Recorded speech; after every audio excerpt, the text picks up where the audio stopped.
itself.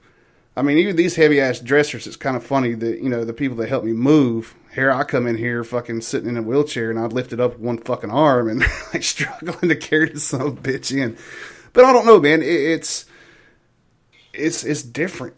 You know, people look at you differently, and you can see it in their eyes that their mind is just turning on what to think. You know what I mean? I do, man. You know, it's a stigma, okay? And you know, just like it faces, you know, someone like yourself, country, an amputee. I think it's something that is actually not that uncommon. I think it hits all of us just in a different way and on a different level. Yeah. Because I mean, it's the same thing with PTSD. I mean, if you're gonna, you know, if you're not just hooking up, but you're getting close to a girl and she's gonna be spend the night with you, and you might have bad dreams, waking up fucking swinging, having to teach people how to wake you up. Like my wife and my kids still have to wake me up by hitting me on the feet, and they know that. Yes, yeah, my wife, you know, done the same thing. You know, she made the mistake early on when I first got back. She gave me a kiss to wake me up, and I literally broke her neck. You had to take her to the hospital. It wasn't like a clean break. It was just a slight fracture, but yeah, I reached up and grabbed her by the head, and it fractured her neck. There's a lot of dangers that are involved with that. So yeah, if you're trying to, you know, start something, get into a relationship, get into something more serious, just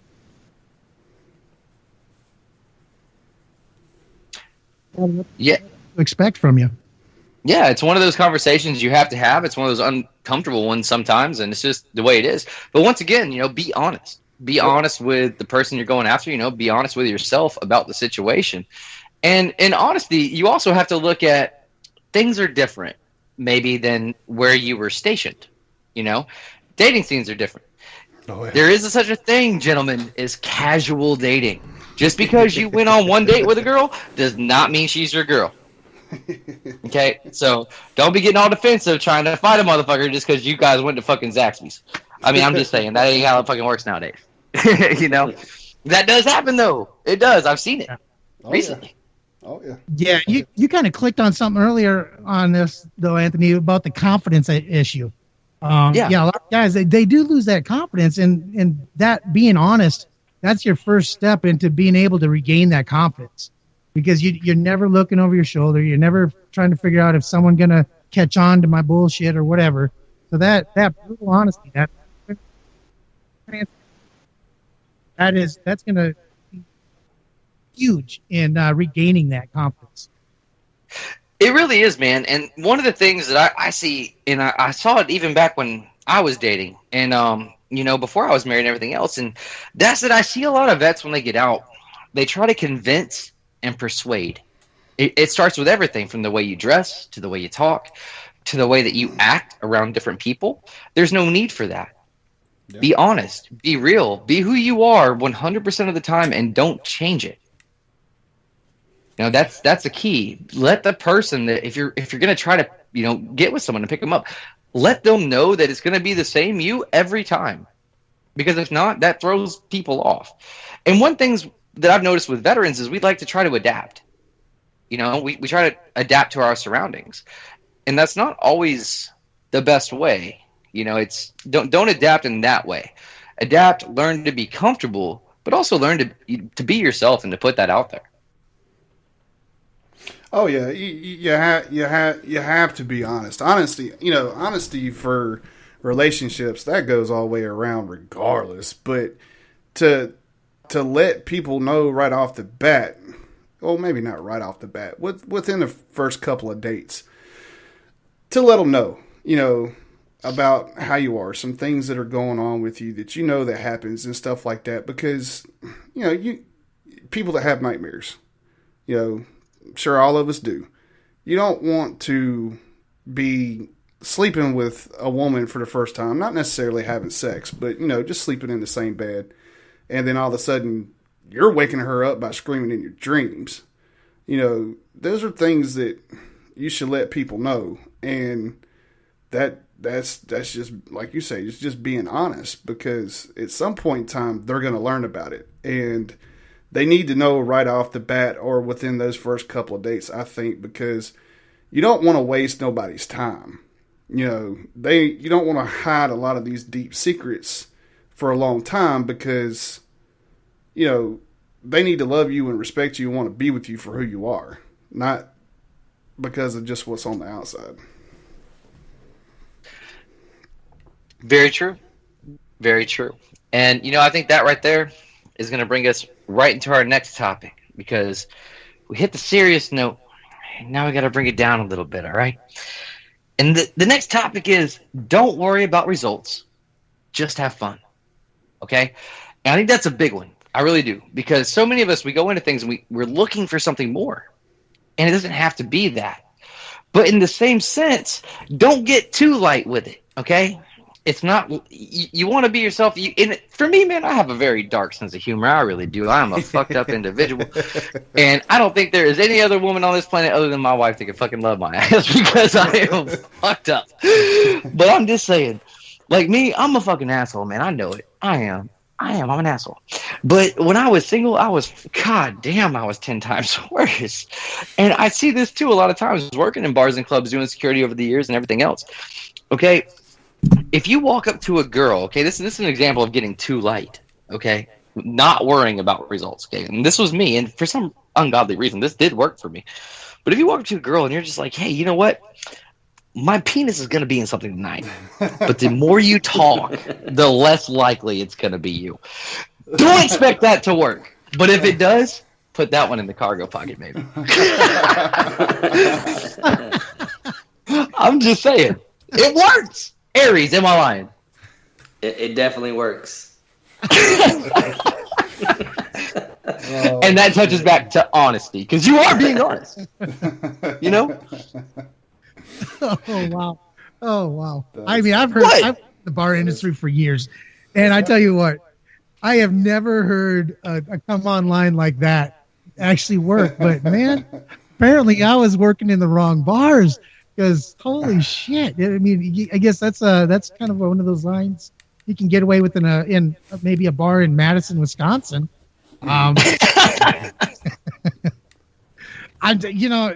It's true though. It's I coached guys for 3 years. I was a personal development coach, and the last 2 years I worked with confidence and self-esteem and dating and things like that. And one of the things I used to tell guys all the time is, hey, when you go into a bar, you can't have expectations.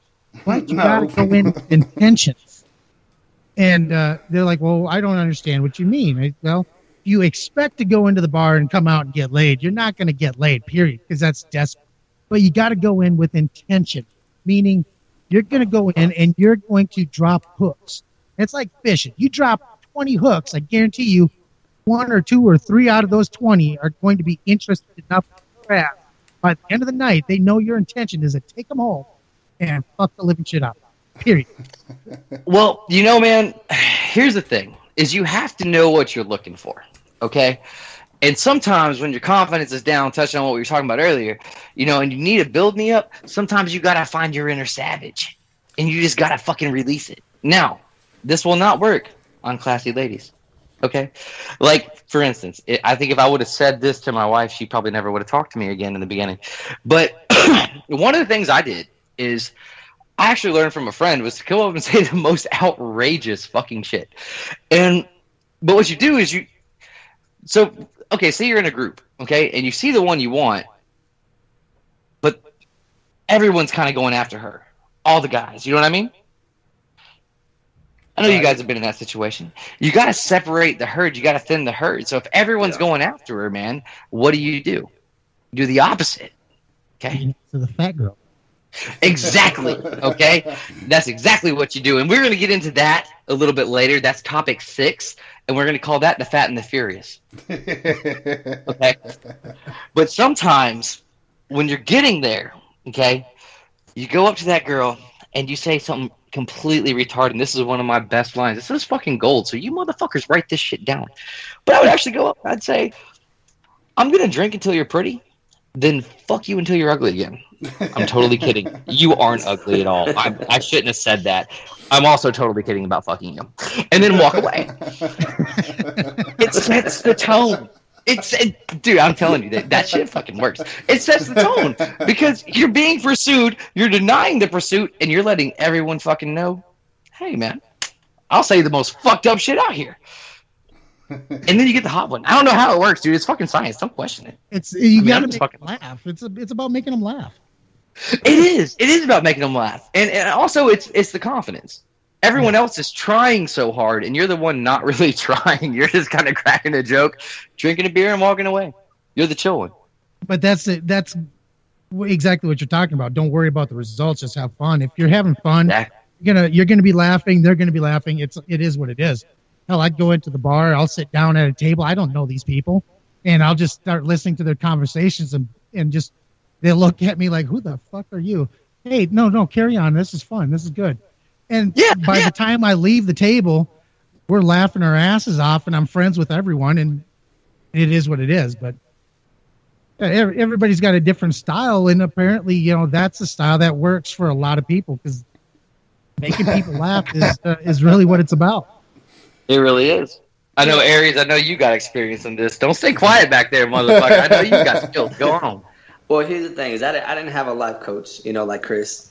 I just drank a shitload of liquor. You know what I'm saying? And the thing is, I don't remember the fucking shit I said, but it worked. Like I don't know. Like I just remember, like next thing I know, I was drunk and then whoop, I'm walking out the door with a chick and don't know how it happened. You see, you guys, if y'all don't know about Aries yet, man, let me tell y'all about my boy. Okay, he's got this issue where he don't remember shit. This motherfucker. I'll tell you what, everything ends up with him blacked out, not remembering a goddamn thing. Okay, those were my military days, Yeah. See, and even now, see, he's sitting here. He's like, I don't remember what I said. See, he don't want to share the magic. And he knows that somewhere there's a girl listening that's gonna be like, that motherfucker said that to me. Because Aries is sitting over there saying there can be only one. And if you hit shit, there's no way. See what had happened the was fucked up thing is like back then there wasn't Facebook back then, MySpace. And so like, and so I had MySpace, but it wasn't like you had it on your phone at all time. So, like, when you met people and whatever happened that night, like, I'm never going to see them again. Like, it's not like they pop up on my Facebook feed because I don't even remember some of their names, Like, I might remember a first name, but I definitely never knew their last name, So, who the hell knows? I never remembered their first names either. I just called everybody Dollface. It was just my way. That way I wouldn't have to remember shit. All I had to do is, hey, how you doing, Dollface? And they're like, funny. But it is what it is. You come up with a pet name, all that. You never have to remember a name. You never get in trouble. Sometimes you got to classify them, man. When you really get your game back, you know what I mean? You got like your Keishas, your Beckys. You know what I mean? You're talking to the boys. Yeah, man. Everybody knows Moesha is the big fat girl. Hey, if you're gonna go Moesha, bro, you don't tell nobody Moesha. That's when you go back to bed. Depends on if you're out hawking that night, and if you got the Moesha, you won the pot. We call those linebackers and grenades. Yeah. I'm from country. I'm from the freaking sticks in the north. We got hogs and we got cows. We got roots. That's where we go. Mud ducks. Hey, don't forget about the snow pigs. Oh yeah, the snow pigs. If you're from New York, you have the water buffalo. That's a special breed. Okay, but I think when we're going here and we're saying not to overdo it and not to underdo it, just be yourself, be natural. I think it's a perfect time to lead us into our next topic, okay? And the next topic I call Embrace the Friend Zone, #PsyOps. Okay?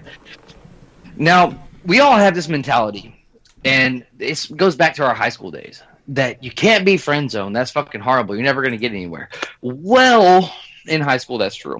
But back here in the real world, you know, when people don't necessarily always want a relationship, friend zone relates to one of two things.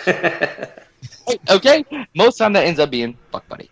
So you're in the win. You're in the win. But the thing is that sometimes it also builds into a relationship because you're